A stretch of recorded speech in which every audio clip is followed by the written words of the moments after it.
Assalamualaikum warahmatullahi wabarakatuh. Oke anak-anak, ketemu lagi dengan saya Bapak Ahmad Zaki Mujahid, yang masih alhamdulillah kita dalam keadaan sehat, dan mudah-mudahan kita semua terhindar dari virus corona ya, sehingga kita bisa dipertemukan kembali di sekolah kita tercinta. Jadi walaupun kita sedang dalam keadaan pandemi seperti ini, saya harap kalian tidak luntur atau tidak putus asa dalam mencari ilmu ya. Tetap semangat dalam belajar, baik itu di daring maupun luringnya ya. Oke, langsung aja kita ke bab 1, yaitu cerminan dan nilai mulia al-asmaul husna. Akidah akhlak kelas 12 ya, semester ganjil. Baik, langsung ke peta konsep. Di sini ada 99 al-asmaul husna yang kita tahu, tapi yang kita bahas hanya ada al-afu, ar-razak, al-malik, al-hasib, al-hadi, al-khaliq, dan al-hakim. Itu ya. Jadi pada pembahasan pada bab 1 ini kita akan berfokus kepada 7 asmaul husna itu. Tapi pada pertemuan ini saya hanya bisa memberikan 3 dulu, nanti sisanya kita akan bahas di pertemuan yang akan datang, yaitu al-afu, ar-razak, al-malik sekarang ya. Oke, langsung aja. Pengertian al-afu yaitu maha pemaaf. Kata al-afu berarti Allah maha memaafkan kesalahan hambanya. Pemaafan Allah tidak hanya tertuju pada mereka yang bersalah secara tidak sengaja atau melakukan kesalahan yang tidak diketahui, melainkan pemaafan secara universal diberikan kepada semua hambanya, bahkan sebelum mereka meminta maaf. Subhanallah, Allahul afu. Kalau misalnya di bulan puasa doa kita selalu minta doa, Allahumma innaka afuwun karim tuhibbul afwa fa'fu anni ya karim. Nah itu ya, jadi ini al-afu. Nah ini adalah dalilnya. A'udzu billahi minasyaitonir rajim. Bismillahirrahmanirrahim. Innal ladzina tawallaw minkum yawmal taqal jam'ani innama istazallahumuz syaitanu bi ba'di ma kasabu wa laqad 'afallahu 'anhum innallaha ghafurun halim. Shadaqallahul 'azim. Artinya, sesungguhnya orang-orang yang berpaling di antara kamu ketika terjadi pertemuan atau pertempuran antara dua pasukan itu, sesungguhnya mereka digelincirkan oleh setan disebabkan sebagian kesalahan dosa yang telah mereka perbuat pada masa lampau. Tetapi Allah benar-benar telah memaafkan mereka. Sungguh Allah Maha Pengampun, Maha Penyantun. Quran Surat Ali Imran ayat 155. Dalam Al-Quran, kata afu ditemukan ada 35 kali dengan berbagai bentuk dan makna. Dan kata afu ditemukan 3 kali yang merujuk kepada Allah. Nah, teladan dari nama baik al-afu, yaitu meyakini bahwa Allah memaafkan kesalahan hambanya. Sebagai umat Islam, kita harus meyakini bahwa kesalahan-kesalahan kita akan dimaafkan oleh Allah Subhanahu wa Ta'ala. Tidak ada kesalahan yang tidak dimaafkan oleh Allah selama kita mau bertaubat. Allah Subhanahu wa Ta'ala berfirman, A'udzu billahi minasyaitonir rajim. Bismillahirrahmanirrahim. Wa nad'ul mawazinal qista liyaumil qiyamati fala tudlamu nafsun syai'a.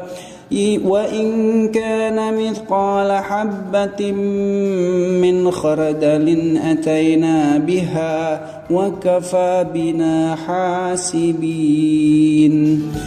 Artinya, dan kami akan memasang timbangan yang tepat pada hari kiamat, maka tidak seorang pun dirugikan walau sedikit, sekalipun hanya seberat biji sawi, pasti kami mendatangkannya pahala, dan cukuplah kami yang membuat perhitungan. Quran Surat Al-Anbiya ayat 47. Perintah untuk menjadi manusia pemaaf dan penutup aib orang lain. Nah, ini adalah salah satu teladan yang harus kita teladani juga dari sifat afu ini, yaitu diperintah untuk menjadi manusia pemaaf dan penutup aib orang lain. Untuk meneladani kata afu, maka kita harus menjadi seorang pemaaf dan berusaha menutup aib orang lain. Menjadi pemaaf dan menutup aib orang lain sekarang ini penting. Karena apa? Aktivitas sehari-hari di dalam dunia nyata maupun dunia maya terkadang membuat kesalahan, baik sengaja maupun tidak sengaja. Oleh karenanya, sikap pemaaf dan menutup aib orang lain harus dibiasakan dalam kehidupan sehari-hari. Sebagaimana Allah Subhanahu wa taala berfirman, A'udzu billahi minasy syaithanir rajim. Bismillahirrahmanirrahim. In tabdu khairan aw tukhfuhu aw ta'fu an su'in fa innallaha kana 'afuwwan qadira. Jika kamu menyatakan kebajikan, menyembunyikannya atau memaafkan suatu kesalahan orang lain, maka sungguh Allah Maha Pemaaf dan Maha Penguasa. Quran Surat An-Nisa ayat 149. Lalu dikuatkan lagi dengan sabda Rasulullah SAW, yaitu Man satara musliman satarahullahu yaumal qiyamah. Barang siapa menutup aib seseorang muslim, Allah akan menutup aibnya pada hari kiamat. Hadis riwayat Ahmad. Yang selanjutnya kita akan membahas tentang Asmaul Husna Ar-Razzaq, yaitu yang Maha Pemberi Rizki. Pengertian Maha Pemberi Rizki Ar-Razzaq. Nama Ar-Razzaq merupakan nama ke-18 dari 99 Al-Asmaul Husna. Kata Ar-Razzaq terambil dari kata Roza dan Qaf, berarti rezeki atau penghidupan. Dalam KBBI, Kamus Besar Bahasa Indonesia, rezeki berarti sesuatu yang dipakai untuk memelihara kehidupan, dapat berupa makanan, nafkah, dan hal lain-lain. Jadi bukan hanya uang aja ya.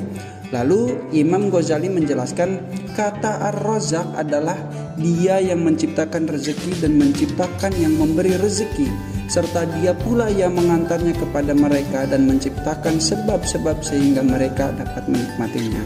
Sebagaimana Quran Surat Ad-Dariyat ayat 58, A'udzu billahi minasy syaithanir rajim. Innallaha huwar razzaqu dzul quwwatil matin. Sesungguhnya Allah adalah Ar-Razzaq, Maha Pemberi rizki yang memiliki kekuatan yang kokoh. Quran Surat Ad-Dariyat ayat 58. Lalu teladan dari sifat Ar-Razzaq, yang pertama adalah meyakini bahwa Allah menjamin rezeki setiap makhluknya serta berusaha mendapatkan rezeki. Dan yang kedua, saling berbagi rezeki kepada makhluk lainnya. Meyakini bahwa Allah menjamin rezeki setiap makhluknya serta berusaha mendapatkan rezeki. Allah itu kita harus meyakini bahwa Allah menjamin rezeki makhluknya, seluruh makhluknya, dengan menjadikan bumi ini sebagai bagian dari rezekinya. Allah menjadikan bumi ini kaya akan sumber daya alam yang dapat dikelola oleh manusia. Oleh karena itu, kita harus jeli melihat peluang rezeki dalam bumi yang kaya ini. Agar jeli melihat peluang ini, kita harus melewati 3 syarat, yaitu 1. Berusaha dengan maksimal dengan cara yang baik. 2. Yakin bahwa keberhasilan akan diraih dengan usaha maksimal. Dan yang ketiga, memasrahkan diri atas hasil apapun yang telah didapatkan. Lalu teladan dari sifat Ar-Razzaq adalah kita bisa saling berbagi rezeki kepada makhluk lain. Sikap membagikan rezeki kepada makhluk lain merupakan perintah dari Allah Subhanahu wa ta'ala. Jika sikap ini diaktualisasikan, maka silaturahmi dengan sesama akan semakin erat dengan sendirinya. Sebaliknya, jika sikap ini ditinggalkan, maka sifat individual akan semakin marak dan sifat peduli terhadap orang lain akan menurun. Na'udzubillah, tsumma na'udzubillah. Lalu kita akan bertemu dengan sifat Allah, yaitu Al-Malik. Asmaul Husna, bukan sifat. Asmaul Husna yaitu Al-Malik, Maha Penguasa. Imam Al-Ghazali menjelaskan arti Al-Malik ialah dia yang tidak butuh pada sesuatu dan dia adalah yang dibutuhkan. Dia adalah penguasa dan pemilik secara mutlak segala hal yang ada. Hasilnya, Al-Malik memiliki kuasa atas pengendalian dan pemeliharaan kekuasaannya. Sebagaimana firman Allah pada Quran Surat Thaha ayat 114, A'udzu billahi minasy syaithanir rajim. Bismillahirrahmanirrahim. فتعالى الله الملك الحق ولا تعجل بالقرآن من قبل أن يقضى إليك وحيه وقل رب زدني علما. Sadaqallahul azim. Maka maha tinggi Allah Raja yang sebenar-benarnya, dan janganlah kamu tergesa-gesa membaca Al-Quran sebelum disempurnakan wahyunya kepada kamu. Dan katakanlah, ya Tuhanku, tambahkanlah kepadaku ilmu pengetahuan. Quran Surat Toha ayat 114. Lalu Allah juga menguatkan lagi pada Quran Surat Al-Mu'minun ayat 116. A'udzu billahi minasyaitonir rajim. Fata'alallahul malikul haqq. La ilaha illa huwa rabbul arsyil karim. Maka maha tinggi Allah, Raja yang sebenarnya. Tidak ada Tuhan selain Dia, Tuhan yang mempunyai arsy yang mulia. Quran Surat Al-Mu'minun ayat 116. Teladan dari nama baik Al-Malik yaitu meyakini bahwa Allah Maha menguasai segala kekuasaan, dan yang kedua meminta izin kepada pemilik barang dan bertanggung jawab. Nah, itu adalah teladannya ya. Yang pertama meyakini bahwa Allah menguasai segala kekuasaan. Sebagai umat yang beriman, kita harus meyakini bahwa hanya Allah yang memiliki kuasa secara mutlak atas kuasanya. Tidak ada kekuasaan yang mutlak dari makhluknya, meskipun itu raja ataupun presiden. Keduanya hanya diberikan tugas untuk mengatur dan mengelola kekuasaan Allah secara temporer saja. Sebagaimana firman Allah dalam surat Yasin ayat terakhir ya. Fasubhanalladzi biyadihi malakutu kulli syai'in wa ilaihi turja'un. Maka maha suci Allah yang di tangannya kekuasaan atas segala sesuatu, dan kepadanya kamu akan dikembalikan. Lalu meminta izin kepada pemilik barang dan bertanggung jawab, itu adalah teladan dari nama baik Al-Malik juga. Karena apa? Keyakinan bahwa hanya Allah merupakan pemilik dan penguasa segala sesuatu membuat kita sebagai hambanya harus memikirkan tindakan yang akan dilakukan. Kita hidup di bumi itu karena bumi ini miliknya. Itulah alasan kita untuk tak patut sewenang-wenang terhadap buminya. Kita harus meminta izin kepadanya dalam segala hal tindakan kita. Orang-orang arif berpesan, jika kerajaan atau kekuasaan Anda mendorong untuk melakukan penganiayaan, maka ketika itu ingatlah kekuasaan Allah terhadap diri Anda. Alhamdulillahi Rabbil Alamin. Wallahu a'lam bissawab. Nah, untuk yang terakhir itu ada penugasan. Apa itu penugasannya, Pak? Buatlah masing-masing kalian video dengan melafadzkan 99 Asmaul Husna.